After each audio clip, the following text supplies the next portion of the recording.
Hi, welcome back to Adventures in Pop-Ups. I'm Blake. This is Rachel, the lovely Rachel. And this is the place you come for tips, tricks, hacks, and mods to make your camping adventures more fun, more awesome, more amazing, and yes, faster, simpler, and less stressful. Yes. We got some tips for you, some pack-down tips. Yeah, so if you've ever been camping, you already know that setting up is way quicker than tearing down, because somehow in 2, 3, 4 days, everything gets taken out, everything gets rummaged through. It's just a mess. So we want to give you some of our best tips and tricks to make leaving day earlier, and then we're going to talk you through our pack down process. Yep. All right, so first, this actually right now is the night before we leave. We're going to leave as early as we can stand it because it's a big drive. And so we're going to pack everything down that we can. That means fold down the camp chairs. We're going to roll up our mat. We're going to, clean up the cornhole. All these little things, stuff that gets thrown around and taken out, and we just try to prep it all so all that the garbage, in the morning, all the toys, anything that can be packed up is going to get packed up, or at least staged. right. So it's 90% packed up, and then we just load and go. Yes. Load and go. That's the key. Yes, absolutely. So do everything ahead of time that you can. The goal is to wake the kids up, have them go to the bathroom and get in the car, and then we're going to pack it down. So hopefully it's going to be very close to fold down the bathroom, bring in the beds, etc., hitch it up and go. While you're loading, a couple of tips. Laundry, dishes. We like to not do dishes the last day. We just bring them home dirty and put them in the dishwasher. So if you have dirty dishes and dirty laundry, have it by the door. Pillows, anything you want right away when you get home, have it by the door, put it in last, so that when you get home, you don't go, oh no, my pillows are in the complete back. We have to pop up the camper. No one can reach back there. So think ahead on those things. Your cooler, you want right by the door or in your vehicle. Yep. So you can open it up and grab it and go inside and not have to worry about camping stuff anymore. Yes, get a good night's sleep, because you're going to be doing laundry tomorrow. The more you do the night before, the quicker you can get on the road the next morning. Right. And if you got a big drive, I mean, it doesn't matter if you're only going 2-3 hours, you can kind of take your time a little bit more. But when you're driving 6, 8, 10, 12, 15 hours, anyone crazy out there driving 15 hours in a day? We did. We did, and we're about to. We did. So. Yeah, pack it up ahead of time, best you can do. And then, so the next part of this video, we're just going to be showing us packing down. We've already done the pre-pack. This is us actually just putting stuff in the camper and bringing the roof down. So we're going to talk you through it. I think, when we did 15, 16 hours, it was Rocky Mountains. And I think I got up at like 4:30, and we were on the road at like 5:15. So we did pretty good. I think I even made coffee somehow. We made coffee. I remember that. 4:30, it's like, be done. I'm up, let's go, make some coffee, let's hit the road. All right. We were on the road in 45 minutes. That wasn't too bad for We did pretty just good. waking up and going. Yeah, how long does it take you to pack down? I usually tell myself an hour. Sometimes it's more, sometimes it's less. Let's do it in a half hour tomorrow. We'll see. Okay. All right. Check out the next portion of our video. Bye. Okay, so here we are. This is one of our sons helping grab stuff. And you're going to see me coming along. I am undoing Velcro. Blake and our son are undoing the door. There's Velcro along the door. And then you're going to see it takes 2 people to do the door typically, just because we like to have a spotter on the outside. But you can see Blake actually putting the door in the ceiling, which is a pain, but it works. Sometimes we do have a second person grab it to help line up the little hooks, the little mechanisms, because you can barely reach it. It is really tall. So right now you can see our son waiting to hand stuff until they're ready. I just walked along the back side of the camper. That is because I am double checking that all of the Velcro, all of the latches, all of the little stringy things, as everything needs to get undone. We have those, what do you call those? The silver things that hang over the bunk ends and slide out dinette. Make sure those are not attached to the poles. Double check the slider of the dinette. Make sure that all got undone so that it can get slid in. Move the garbage out of the way.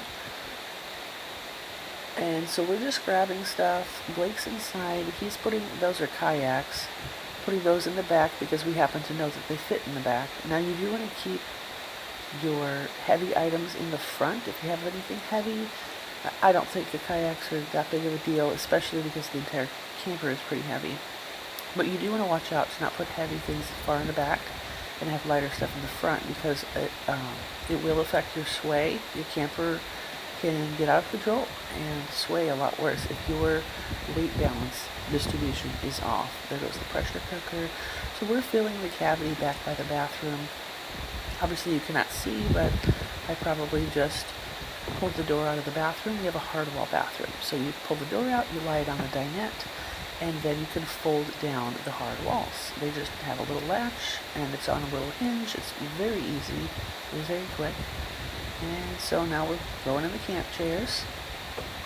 It works pretty good if you have somebody at the door and have somebody inside, or two people inside at the moment. But that way you're not yourself running up the stairs, down the stairs, up the stairs, down the stairs, in the camper, out of the camper. This makes it go way more smoothly. So we're loading in camp chairs. That's a table. This is actually the first time we brought a table. It was pretty handy to have a table. Sometimes you don't have anywhere to set anything down and you're trying to cook dinner, you don't know where to put anything down.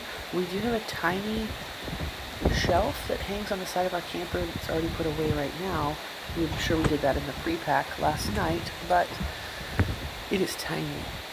You can make your coffee on it. We can set a toaster oven on it, but then it is completely full. So now I just saw an extra kid come in to help. That white thing I'm carrying, that is one of the things, it hooks to the ceiling and it's like a storage thing. Honestly, we didn't use it. It would have helped keep things off the counter, but we weren't sure what to put in it and we just never did.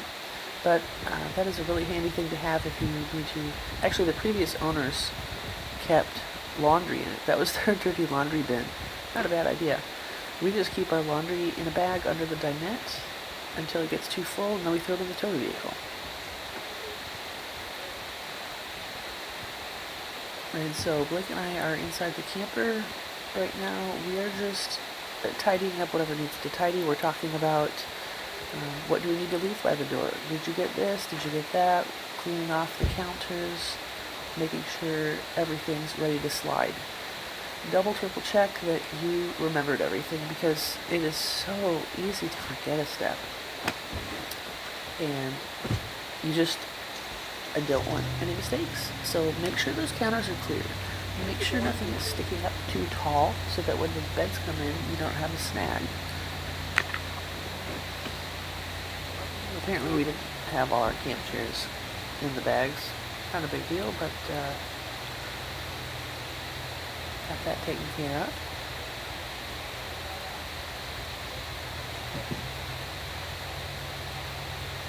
We do have those flaps cover the, I don't know what to call them, the joists, the arms that hold up the camper. And then do not forget, some people do, some people don't, but we do have an extra arm support. There's 2 of them. I see people asking sometimes, am I supposed to have 4? No. If your camper has them, you have 2, and you put like one on the front right and one on the back left, or vice versa. And that's just to ensure that if you have a cable happen to snap, then the roof cannot fall on you. It's a safety mechanism. So I just came from the backside of the camper. I was just doing a check. I probably remembered something, and so we're just making sure. We do still have the feet down, stabilizer jacks. We, by the way, do have upgraded stabilizer jacks. The previous owner did that. Those things are rated for 7,000 pounds each. So we actually could level our camper with that, but you are not supposed to do that with normal stabilizer jacks. But we did leave them down for now. Now you can see that the shepherd hooks have come out.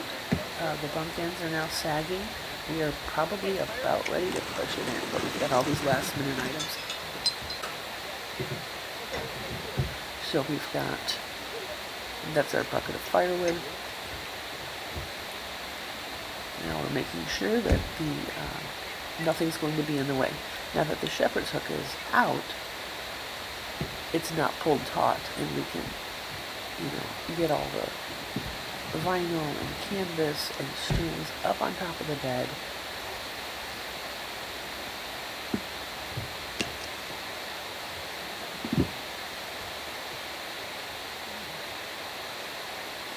And it's like leaving some firewood for the next people.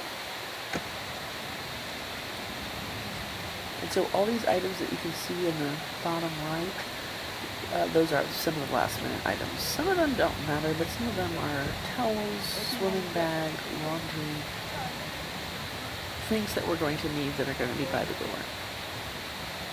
And so you can see here, oh, there goes a bed. These beds are a little difficult, partially because they're large beds, partially because I think we need to oil again. I believe that's the red grease, but I will have to double check. But they're not too bad. If you get going crooked, you're going to have to pull it back out and try again, because they do not want to go crooked. And now you did see me stop and double check halfway that nothing was getting snagged up. A lot of people hurt their camper, rip their canvas because of mistakes in that area. And then taking the bars out, we like to set the bars on the bed, right there. There's no need to go inside the camper to get them. You just, when your roof comes up the next time, the bars are right there, set them. Our last camper did not have a separate bar system, and they came out of the, ceiling of the bottom of the bed. That was really slick. It was a little bit hard to do, but I missed that system. It was nice having built-in bars. You can comment below what system you have. How is your camper different? Obviously, most people don't have a high wall. I guess I could have started with that. This is a high wall camper, so we don't have to fold down the kitchen.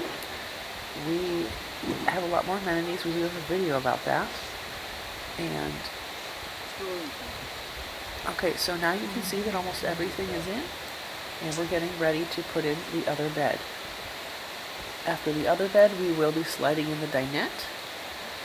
Then we will double check that nothing's hanging out, and we will be ready to lower the roof. Everything's getting in there. Got some fishing poles left, and we're about ready.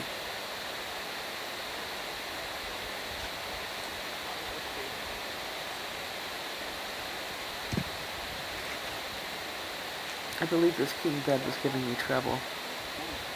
If I remember correctly, the front is a king and the back is a queen.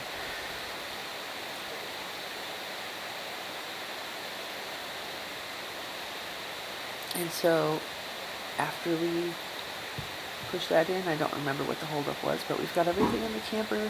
I can tell that we've got like a water hose back there and a jack for, if you get a flat tire. Those are going to go in the compartment in the back, so it doesn't really matter when we put them in, because we have openings on the inside and the outside on the slider of the dinette.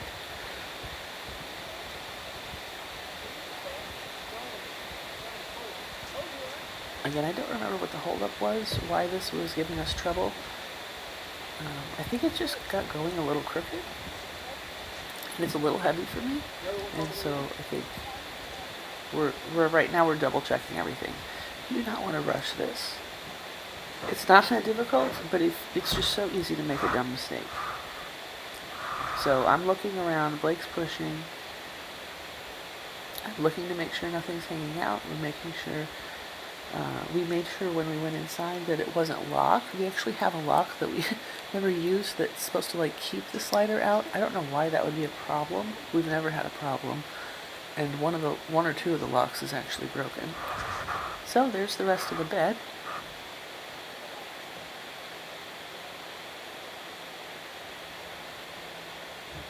There come the bars.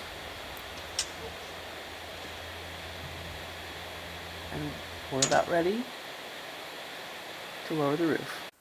Okay, yes, so I'm very sorry, but we did run out of memory and didn't know it until later, so you're not going to see us lowering the roof.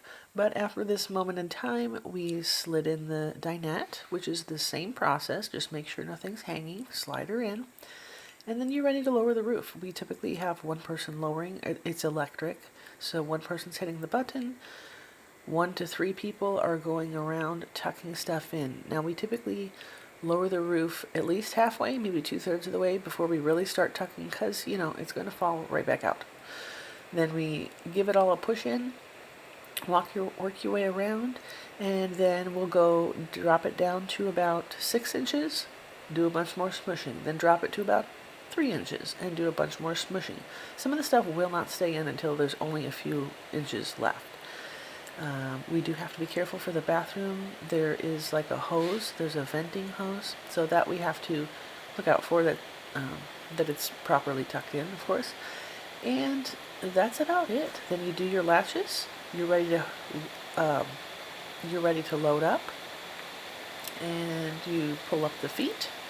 Make sure you do not pull up the stabilizer jacks, we call them the feet, until you are truly ready to your hitched on. Don't pull out your wheel chocks, I should say, until you're actually hitched up, because you don't want your camper to roll away or to roll towards your tow vehicle for that matter. And that really is about it. Sorry you didn't get to see the last portion of that, but maybe sometime we can make a separate video of how to hitch up. Let me know in the comments if that's something you're interested in. And we're back. Thank you for watching. Happy camping. Happy like, camping. subscribe, comment. Smash the bell. Okay. Smash the bell. Smash it!